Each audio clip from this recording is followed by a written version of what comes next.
শহীদ শরীফ ওসমান বিন হাদির হত্যাকারীদের ভারত থেকে ফিরিয়ে এনে বিচার নিশ্চিত না করা হলে আগামী 12 ডিসেম্বর থেকে শাহবাগে অবস্থান কর্মসূচি পালনের হুঁশিয়ারি দিয়েছেন ইনকিলাব মঞ্চের আহ্বায়ক আব্দুল্লাহ আল জাবের। বাদ ফজর ঢাকা বিশ্ববিদ্যালয়ের শহীদ শরীফ ওসমান বিন হাদির কবর জিয়ারত শেষে সাংবাদিকদের একথা জানান তিনি।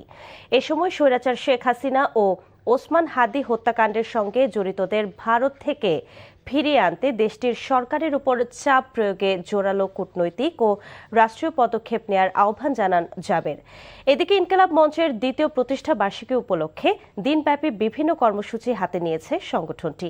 কর্মসূচির মধ্যে রয়েছে বেলা 11:30টায় শাহবাগে বিপ্লব র্যালি, দুপুরে আজাদির মোলাকাত এবং সন্ধ্যায় মঞ্চনাটক ও ইশকে ইনকিলাব।